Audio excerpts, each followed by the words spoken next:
Sebelum menuju ke pembahasan, pastikan kalian udah nonton seluruh alur cerita anime Kami no Mizushi Rusekai season 1 hingga season kedua. Supaya nantinya kalian tuh nggak bingung saya tuh lagi ngebahas apa. Dan bagi yang udah nonton, mari kita langsung aja menuju ke alur ceritanya.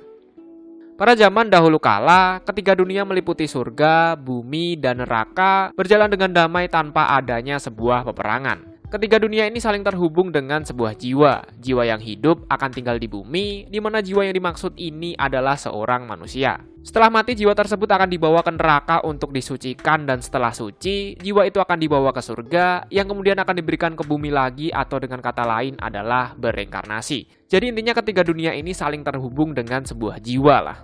Namun pada suatu hari, ada beberapa iblis kuno yang memanipulasi jiwa manusia untuk berbuat tindak kejahatan di bumi. Hal ini bertujuan untuk memproduksi energi negatif, yang dimana energi negatif itu nantinya akan diserap oleh para iblis kuno. Setelah energi negatif terkumpul banyak, para iblis kuno ini berniat untuk menghancurkan surga dan mulai menguasai ketiga dunia yakni bumi, surga, dan neraka. Namun sangat amat disayangkan, ada beberapa iblis di neraka yang tidak setuju akan rencana dari iblis kuno ini.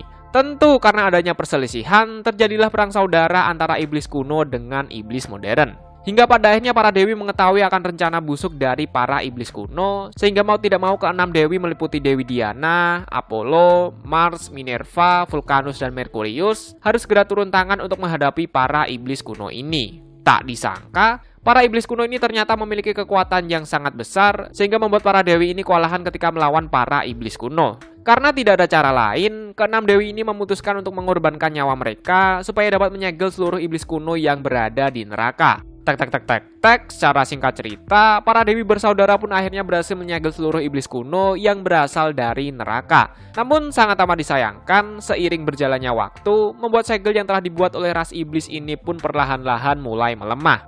Akibat dari itu, menyebabkan ada beberapa iblis kuno yang berhasil lolos, dan iblis kuno yang lolos ini nantinya akan berusaha untuk melepas segel, supaya para iblis kuno lainnya tuh bisa bebas, dan rencana dalam menguasai ketiga dunia pun dapat dilanjutkan. Apakah para iblis kuno ini akan berhasil menguasai ketiga dunia?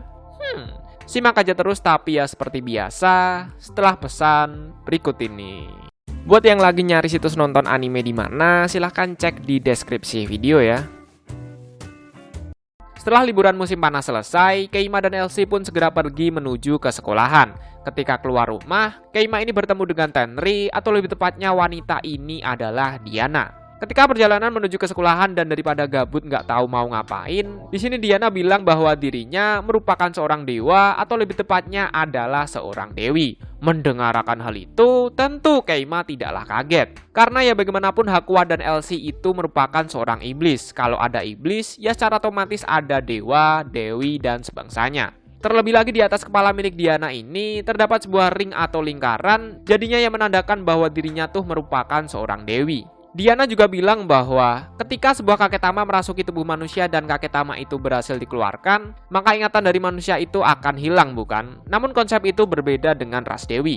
Jadi ketika ras dewi ini merasuki tubuh manusia, maka seluruh ingatan yang telah dibawa oleh kakek tama akan kembali ke tubuh manusia itu. Atau secara sederhana ya, jika dirasuki sama ras dewi, maka ingatannya tuh akan kembali seperti sedia kala. Ditambah lagi para ras dewi menggunakan energi positif dari hati manusia untuk mengembalikan kekuatannya seperti sedia kala. Semakin besar rasa cinta yang ada, maka kekuatan ras dewi ini menjadi tidak terkalahkan. Nah, di sini Diana meminta Keima untuk segera menikah dengan Tenri, karena ya jika Tenri bahagia, maka kekuatan milik Diana ini bisa kembali seperti sedia kala. Mendengarkan hal itu, tentu Keima langsung menolaknya. Karena ya bagaimanapun menikah itu bukan cuman urusan enak-enak doang. Akan tetapi, di sini Diana tetap bersikeras untuk mengajak Keima supaya segera menikah dengan Tenri secepat mungkin. Karena ya si Diana ini ingin segera memulihkan kekuatannya supaya dirinya bisa bertemu dengan 5 saudara lainnya. Mengetahui bahwa Diana memiliki 5 saudara yang tentunya saudaranya adalah ras dewi, di sini Keima pun penasaran perihal kenapa ras dewi atau Megami tiba-tiba secara bersamaan bangkit di dunia manusia.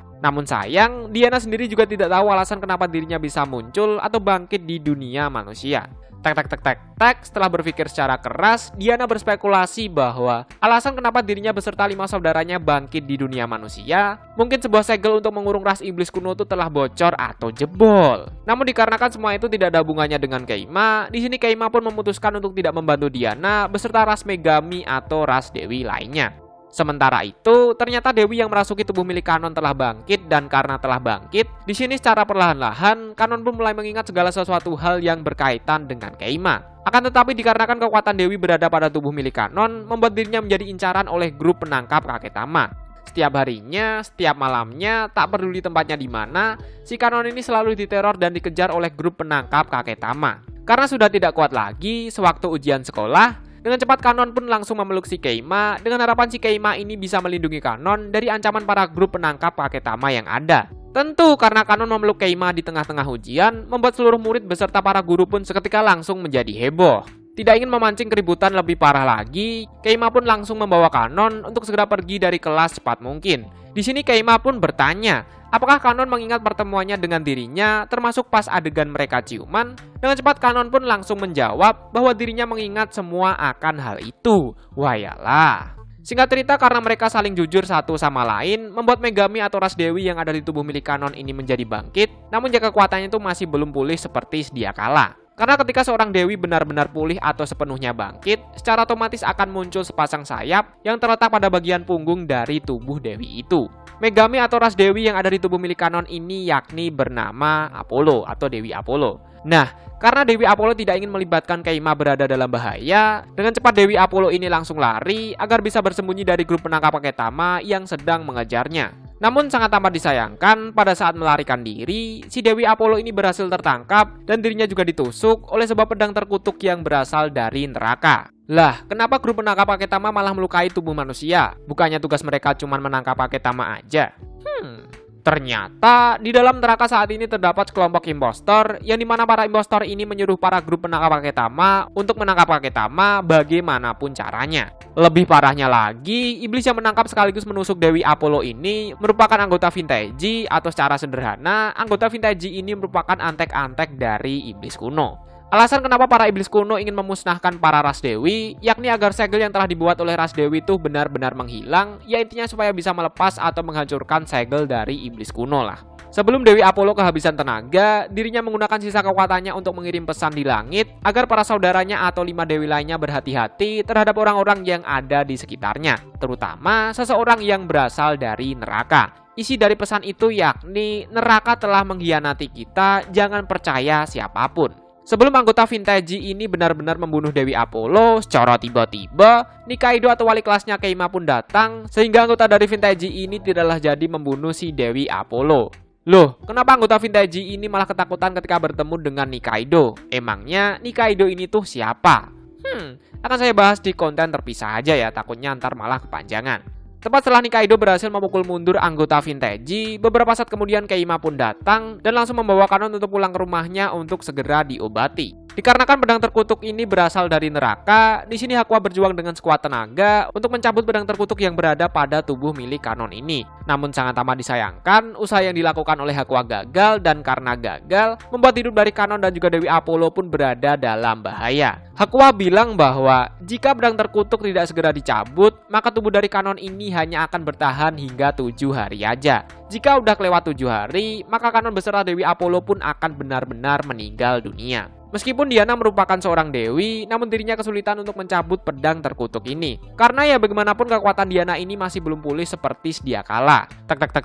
Setelah berpikir secara keras, Diana bilang bahwa jika ada 1 atau 2 dewi lagi dengan menggabungkan kekuatan, mungkin aja pedang terkutuk yang ada di tubuh milik Kanon tuh dapat segera dicabut. Diana juga berspekulasi bahwa para dewi lainnya mungkin aja berada pada tubuh wanita yang dulunya pernah ditaklukkan oleh Keima. Karena di sini nyawa Kanon sedang dipertaruhkan, maka mau tidak mau Keima harus mencari keempat dewi lainnya agar supaya bisa menyelamatkan Kanon ini dari mara bahaya. Dan dari sini perjuangan Keima untuk mencari para dewi lainnya beserta baku hantam melawan para iblis kuno pun dimulai.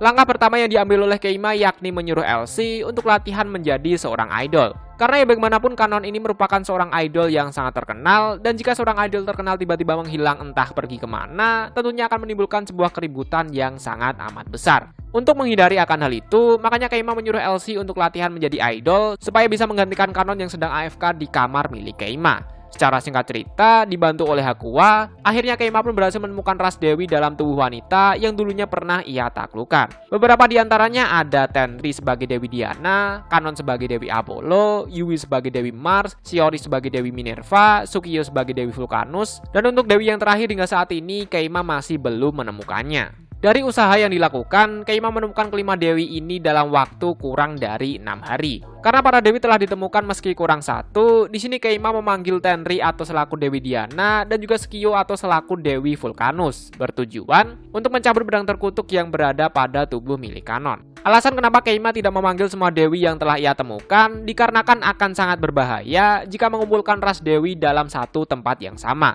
Terlebih lagi Dewinya tuh masih kurang satu, dan daripada kalau dikumpulin ntar malah ribut, jadinya Keima hanya memanggil 2 Dewi aja.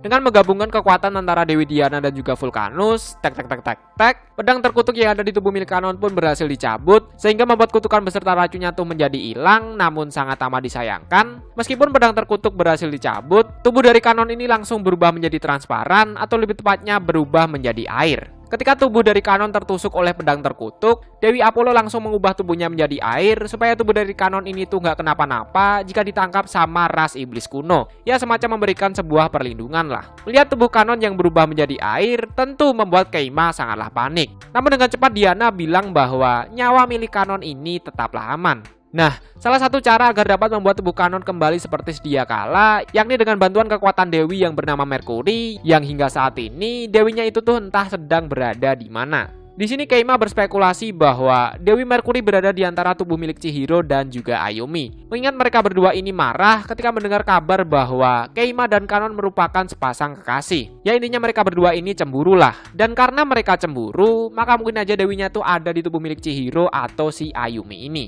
Ketika Keima akan menaklukkan Ayumi dan juga Chihiro untuk mencari Dewi Mercury, secara tiba-tiba Nurasan pun datang ke rumah milik si Keima ini.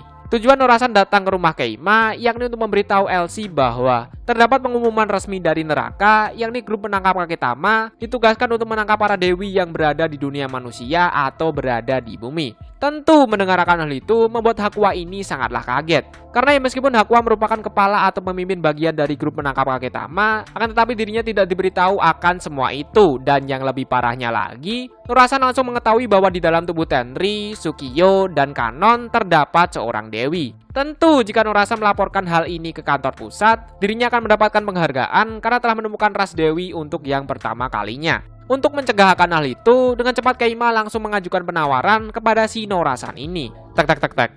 Karena Nurasan tertarik akan penawaran dari Keima, di sini Nurasan pun tidak jadi melaporkan ke kantor pusat perihal ras dewi yang berada di dalam tubuh manusia.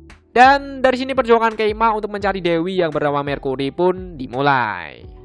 Sementara itu, karena merasa kesal meski dirinya merupakan seorang pemimpin namun tidak diberitahu tentang penangkapan ras dewi, di sini Hakuwa pun pergi ke kantor pusat untuk mencari tahu tentang apa yang sebenarnya sedang terjadi. Singkat cerita, sewaktu rapat, Hakuwa langsung bertanya secara terang-terangan apakah benar grup penangkap Kaketama diperintahkan untuk menangkap ras dewi yang ada di bumi, sekaligus apakah benar Vintage atau selaku antek-antek dari neraka kuno telah menyusup ke dalam grup penangkap Kaketama. Dengan cepat kepala biro pun langsung menjawab intinya sih jangan langsung percaya sama Hoa. Setelah rapat selesai, ketika ingin kembali ke tempat Keima, dengan cepat Hakuwa ini pun langsung dibegal dan dirinya juga langsung dimasukkan ke dalam penjara oleh petugas resmi bagian keamanan dari neraka. Apakah kepala biro merupakan pengkhianat atau antek-antek dari neraka kuno? Mengingat orang yang bisa menggerakkan petugas resmi hanya para petinggi aja?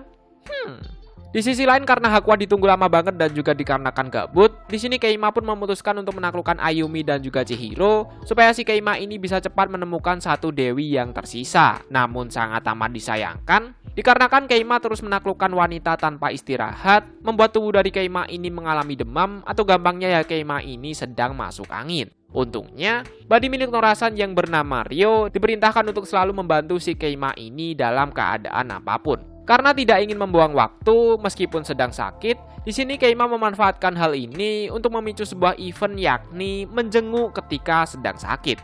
Dan event ini ditunjukkan untuk Ayumi supaya si Ayumi ini tuh ngejenguk Keima yang sedang sakit. Ya intinya supaya si Keima dan Ayumi ini bisa berduaan di dalam rumah dengan seksama. Mengingat tidak ada siapapun di rumah saat ini kecuali si Keima ini.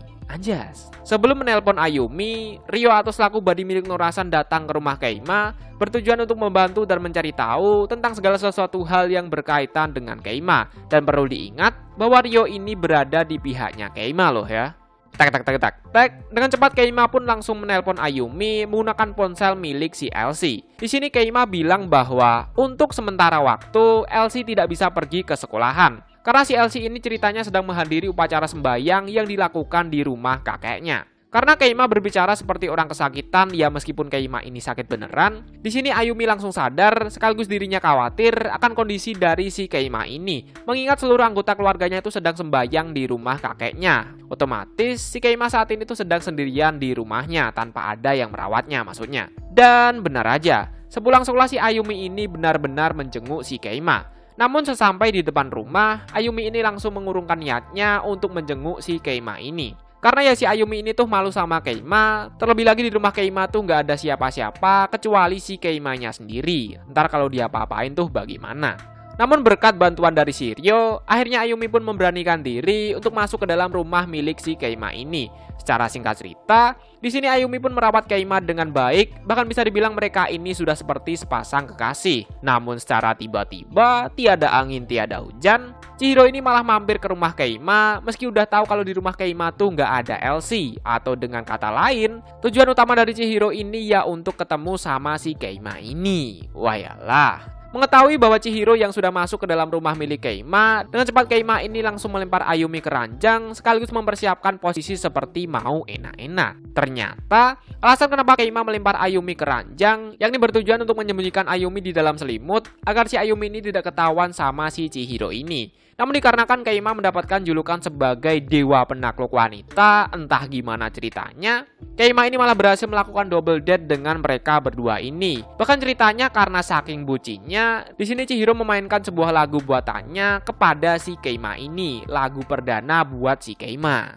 Karena hari sudah hampir malam, Chihiro pun memutuskan untuk segera pulang menuju ke rumahnya. Namun tak disangka, di sini Chihiro secara terang-terangan menyatakan perasaannya tepat di depan pintu kamar milik Keima ini. Karena terdapat Ayumi di dalam kamar, Keima pun memutuskan untuk berpura-pura bahwa dirinya tidak mendengar pernyataan cinta dari si Chihiro ini. Karena malu untuk mengungkapkan perasaannya kembali, Chihiro pun memutuskan untuk benar-benar pulang menuju ke rumahnya sendiri.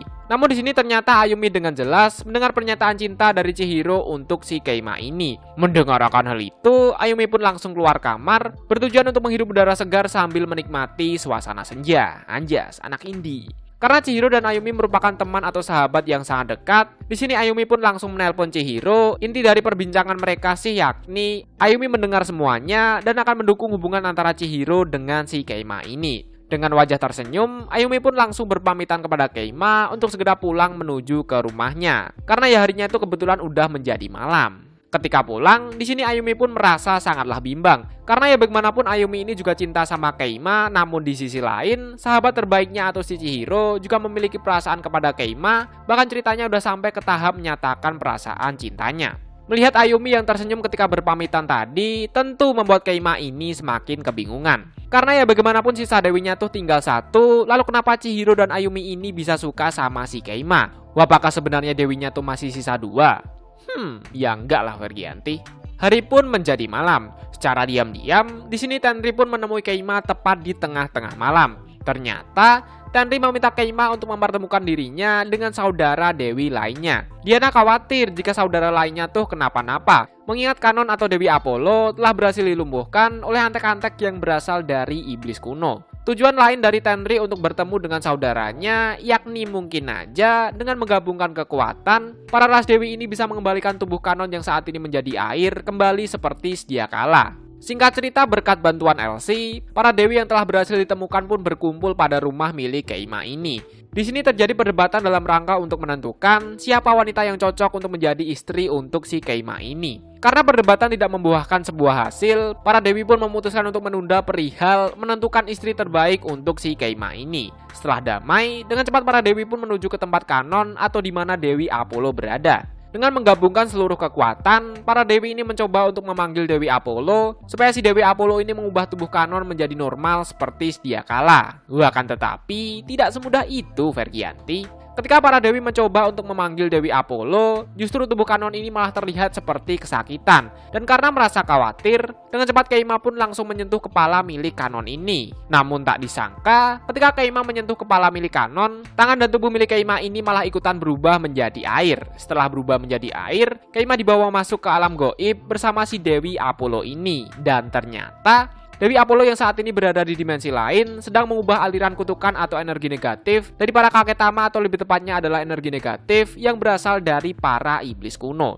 Jika aliran energi negatif tidak diubah, maka para iblis kuno ini bisa bangkit dengan cepat. Ya intinya Apollo ini memperlambat proses pemulihan kekuatan dari para ras iblis kuno lah. Dewi Apollo bilang bahwa dirinya hanya mampu bertahan hingga 3 hari aja. Jika dalam waktu 3 hari para iblis kuno ini tidak segera dimusnahkan atau disegel, maka iblis kuno ini benar-benar akan menguasai ketiga dunia. Setelah selesai bermusyawarah, Keima pun dikembalikan oleh Dewi Apollo menuju ke dimensi asalnya atau menuju ke dimensi manusia. Ketika sudah kembali, secara tiba-tiba, demam milik Keima ini mendadak hilang, atau secara sederhana, ya Keima ini sembuh dari penyakitnya. Dan ya, Keima bisa sembuh dari penyakitnya dikarenakan Dewi Apollo mengobatinya sewaktu di alam gaib tadi. Mengetahui bahwa kekuatan para iblis kuno semakin meningkat, di sini Keima menyuruh para dewi lainnya untuk segera pulang dan melarang mereka untuk mengeluarkan aura atau kekuatan dewi secara sembarangan. Mengingat anggota vintage itu sedang berkeliaran di luar sana, makanya ya akan sangat berbahaya jika para dewi ini keluar dengan sembarangan. Di sisi lain atau lebih tepatnya di neraka, Nurasan menjenguk Hakua yang sedang berada di dalam penjara. Pada awalnya Hakua sangat senang melihat Nurasan yang datang untuk segera membebaskannya dari dalam penjara. Akan tetapi, tidak semudah itu Vergianti. Tujuan Nurasan datang ke penjara yakni untuk memberitahu Hakua bahwa para penyusup atau antek-antek dari iblis kuno telah menyusup di dalam grup penangkap kakek Tama sudah sejak lama. Dan mungkin aja kepala biro atau pemimpin di kantor pusat terlibat atau justru malah yang memimpin kelompok vintage atau selaku antek-antek dari iblis kuno. Dengan wajah tersenyum, Nurasan pun langsung meninggalkan Hakua di dalam penjara dengan sendirian. Apakah Nurasan juga merupakan antek-antek dari iblis kuno? Dan benar aja, secara diam-diam, kepala biro membawa Hakua menuju ke perbatasan antara neraka kuno dengan neraka modern. Namun tak disangka, tujuan kepala biro membawa Hakua menuju ke perbatasan, yakni tak lain dan tak bukan untuk mengasingkan Hakua, sekaligus membebaskan Hakua dari dalam penjara. Dari awal kepala biro ini juga udah tahu tentang rumor vintage dan segala sesuatu hal yang berkaitan dengan neraka kuno. Namun kepala biro memilih untuk tetap diam agar supaya tidak menimbulkan keributan di dalam neraka. Di sini kepala biro langsung mengembalikan senjata milik Hakua dan langsung menyuruhnya untuk segera pergi ke dunia manusia biar si Hakua ini bisa berduaan sama si Keima. Berduaan melindungi ras dewi dari ancaman para iblis kuno yang ada maksudnya. Anjas. Hari pun menjadi pagi. Karena hari ini merupakan hari festival di sekolahan Mai, nama sekolahnya Mai BTW, para siswa dan siswi tentunya sangat bersemangat karena di puncak acara terdapat api unggun yang memiliki rumor yakni barang siapa pasangan yang melihat api unggun bersama, maka hubungan pasangan itu akan aman sejahtera. Ya intinya biar hubungannya tuh bisa bertahan lama lah. Mengetahui akan hal itu, Keima pun langsung memanfaatkan akan rumor dari api unggun itu. Namun secara tiba-tiba bukannya Keima yang mengajak duluan, tapi justru Chihiro ini malah yang ngajak Keima untuk berkencan duluan. Dari sini, Keima semakin yakin bahwa dewi yang tersisa berada di dalam tubuh milik Chihiro ini. Namun ya tetap, Keima masih bingung perihal kenapa Ayumi ini perhatian sama si Keima meski di dalam tubuhnya tuh tidak ada seorang dewi. Tapi karena waktu yang dimiliki oleh Keima sangatlah terbatas dan karena tidak mau ambil pusing, Keima pun memprioritaskan Chihiro karena ya kemungkinan besar satu dewi yang tersisa ini berada pada tubuh milik Chihiro. Dan secara singkat cerita, Chihiro dan Keima pun pergi untuk berkencan di sepanjang festival yang diselenggarakan. Hingga pada akhirnya mereka berdua pun sampai ke puncak acara, yakni untuk melihat api unggun secara seksama. Melihat Chihiro dan Keima dari kejauhan membuat Ayumi ini merasa sedikit kesal. Namun dikarenakan Ayumi ini udah ikhlas, maka ya mau gak mau si Ayumi ini harus merelakan si Keima. Karena hari semakin malam, Keima pun mengajak Chihiro ke tempat yang gelap supaya mereka berdua ini bisa enak-enak bersama. Tek, mereka berdua pun sampai di atas sekolahan di mana tempatnya tuh sangat gelap dan juga sangat sepi. Karena suasananya pas, mereka berdua pun memutuskan untuk melakukan kisu atau ciuman bersama. Namun anehnya, setelah mereka kisu bersama, tak disangka Chihiro ini bilang bahwa ini merupakan ciuman pertamanya dengan si Keima. Mendengarkan hal itu, tentu membuat Keima ini sangatlah kaget. Karena ya secara otomatis jika Chihiro bilang ciuman pertama, maka Chihiro ini tidak ingat tentang kenangannya bersama si Keima. Dan karena tidak ingat, tentu dapat disimpulkan bahwa di dalam tubuh Chihiro ini tidak dapat seorang dewi, atau dengan kata lain, cinta milik Chihiro kepada Keima ini benar-benar tulus dari lubuk hati yang sangat amat dalam. Namun dikarenakan waktu milik Keima ini sangat terbatas, dan karena tidak mau mencintai sekaligus dicintai oleh seseorang, Keima ini langsung bilang bahwa sebenarnya Keima ini cuma mau ngeprank si Chihiro, atau secara sederhana, Keima ini cuma pengen main-main sama Chihiro doang. Anjas. Tentu mendengar kata-kata pedas dari Keima membuat Chihiro ini sakit hati, dan dirinya pun juga langsung lari sambil mengeluarkan air mata. Dan kebetulan di saat itu juga, entah disengaja atau tidak disengaja, Ayumi pun menyaksikan mereka berdua dari awal hingga Keima bilang bahwa Keima ini cuma main-main sama Chihiro aja. Tentu melihat sahabat terbaiknya disakiti sama si Keima membuat Ayumi ini benar-benar merasa kesal dengan si Keima. Padahal dewi terakhir yang sedang dicari oleh Keima tuh berada di dalam tubuh milik Chihiro ini. Wayalah, apakah Keima bisa membuat Ayumi jatuh cinta kembali mengingat Keima telah menyakiti Chihiro atau selaku sahabat terbaiknya si Ayumi ini? Hari pun menjadi pagi. Karena sudah lama tidak bertemu, secara diam-diam Elsie pun datang untuk menemui si Keima ini. Inti dari pertemuan mereka yakni Keima menyadari bahwa emblem atau logo sekolahan miliknya terlihat seperti ras Megami atau ras Dewi. Karena penasaran, Keima pun pergi ke gedung teater, tempat di mana dirinya dan Tenri bertemu, serta tempat di mana awal mula kakek Tama berada. Namun anehnya, ketika sampai di gedung teater, Keima ini tidak menemukan sebuah lubang rahasia yang pernah dibuat oleh Tenri atau selaku Dewi Diana. Karena semakin penasaran, Keima ini pergi ke laut bersama Elsie dan langsung menuju ke batang karang, tempat di mana Keima dan Tenri terjebak dulu. Tidak disangka, di dalam batu karang atau di dalam gua itu terdapat banyak sekali kakek Tama yang sedang berkembang pesat hingga menjadi sesat. Bahkan bisa dikatakan kakek Tama itu udah hampir setara dengan kekuatan asli dari para iblis kuno. Dari sini kita tahu bahwa di dalam batu karang atau gua itu tuh terdapat iblis kuno yang sedang dalam proses untuk memulihkan kekuatannya kembali. Karena tidak mau membahayakan dirinya, di sini Keima dan juga Elsie pun langsung kembali menuju ke sekolahan supaya bisa membangkitkan dewi terakhir yang ada pada tubuh Ayumi. Meskipun di tempo lalu Ayumi marah perihal Keima telah menyakiti sahabatnya, di sini Keima tetap berusaha untuk membuat Ayumi supaya jadi jatuh cinta dengan si Keima kembali. Namun ya dikarenakan Ayumi ini beneran marah ketika melihat Keima, si Ayumi ini langsung emosi dan langsung segera pergi untuk meninggalkan si Keima ini. Karena waktu sangat terbatas dan juga udah bingung mau ngapain, Keima pun meminta Chihiro untuk membantunya dalam rangka mendekatkan Ayumi dengan si Keima ini. Karena ya penyebab Ayumi marah tuh ya gara-gara si Keima memainkan perasaan milik Chihiro ini. Tentu mendengarkan hal itu, Keima pun langsung diajar sama si Chihiro ini. Dasar pria tidak tahu malu dalam pikirnya. Mendengar kabar bahwa vintage atau antek-antek dari neraka kuno sudah ada di sekolahan, dengan cepat Keima pun langsung mencari Ayumi supaya tidak tertangkap oleh anggota vintage ini. Namun sangat amat disayangkan, ketika Keima berhasil menemukan Ayumi, para anggota vintage sudah mengepung dan bersiap untuk membunuh si Ayumi ini. Namun secara tiba-tiba, karena Hakwa sudah dilepas dari penjara, dengan cepat Hakwa ini langsung menghajar habis para anggota vintage yang telah mengepung mereka semua. Karena tidak ingin membocorkan tentang kakek Tama, ras iblis dan juga ras Dewi, Keima dan Hakwa pun bilang bahwa semua orang yang mengepungnya tadi merupakan beberapa pemeran film bergenre superhero. Anjas, kena prank. Karena merasa tidak enak dengan Chihiro, Ayumi pun memutuskan untuk segera pulang menuju ke rumahnya. Di sini Keima pun lega karena permasalahannya tuh telah berhasil diselesaikan. Akan tetapi tidak semudah itu, Vergianti. Tepat setelah Ayumi pulang, para dewi meliputi Vulcanus, Minerva, Apollo, dan Mars telah berhasil ditangkap oleh para anggota vintage. Kebetulan Norasan datang ke tempat Keima dan langsung menawarkan diri untuk mengawasi dan melindungi si Ayumi ini. Alasan kenapa Norasan mau membantu si Keima, yakni Norasan ini merasa kesal karena para anggota vintage ini telah mengganggu pekerjaannya. Karena Chihiro juga belum pulang, di sini Keima memaksa Chihiro untuk membantunya dalam upaya menaklukkan si Ayumi ini. Dan karena cinta milik Chihiro ini benar-benar tulus, pada akhirnya Chihiro pun mau membantu si Keima ini. Di sini Keima menjelaskan kepada Chihiro tentang apa yang sebenarnya sedang terjadi, baik itu tentang ras iblis, ras dewi, hingga para iblis kuno. Secara singkat cerita dengan berbagai macam rintangan, bahkan ceritanya Hakuwa ini sampai baku hantam dengan anggota Vintage. Tak lupa juga dengan bantuan Chihiro beserta Norasan, pada akhirnya Keima pun berhasil membuat hati milik Ayumi ini menjadi luluh kepada si Keima ini.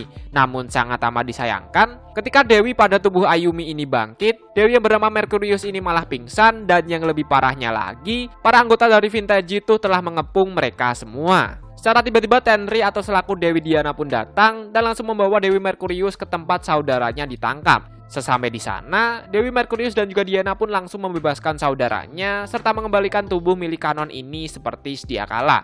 Di waktu yang sama, karena Keima dikepung oleh anggota Vintage, si Keima ini juga diselamatkan oleh seorang gadis ilmuwan yang bernama Kurakawa Akari. Buat yang lupa, Akari ini adalah gadis yang dulunya pernah ditaklukkan oleh Keima. Namun tidak disangka, ternyata Akari ini merupakan salah satu anggota atau bahkan pemimpin dari grup penangkap Kaketama yang ada di neraka. Loh, kenapa kok bisa seperti itu? Dan yang lebih mengejutkannya lagi, Akari ini merupakan teman dari Nikaido atau selaku wali kelas milik Keima ini. Lalu, siapa identitas asli dari Nikaido dan juga Akari ini? Mungkin akan saya bahas di kesempatan selanjutnya aja, biar videonya tuh nggak kepanjangan.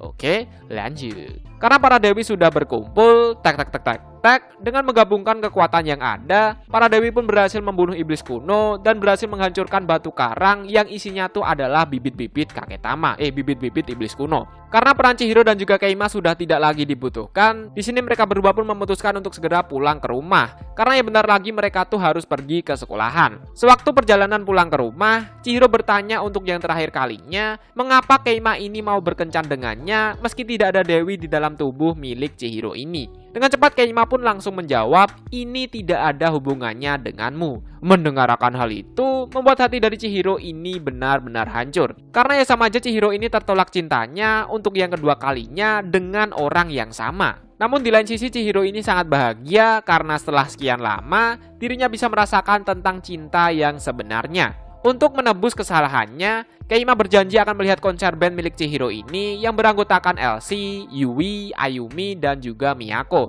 Loh, bukannya Ayumi dan juga Yui sedang baku hantam melawan iblis kuno? Iya, tapi pas festival di malam hari nanti, mereka semua ini sudah kembali. Sebelum Chihiro dan Keima ini benar-benar berpisah, untuk yang terakhir kalinya, Chihiro ini mengucapkan salam perpisahan kepada si Keima dengan wajah yang sangat amat bahagia. Selamat tinggal, Keima-kun, kata Chihiro.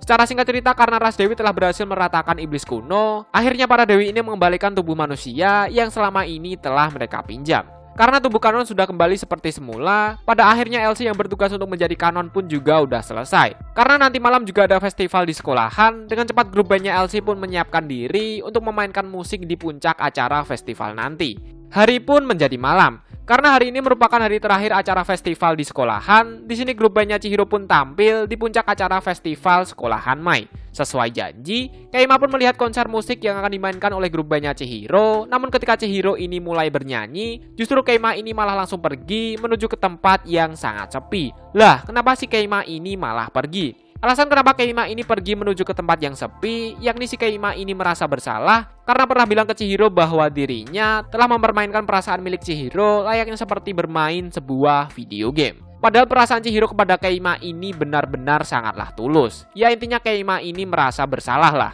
Dan untuk yang pertama kalinya, Keima ini menangis karena telah menyakiti perasaan wanita yang benar-benar mencintai dirinya.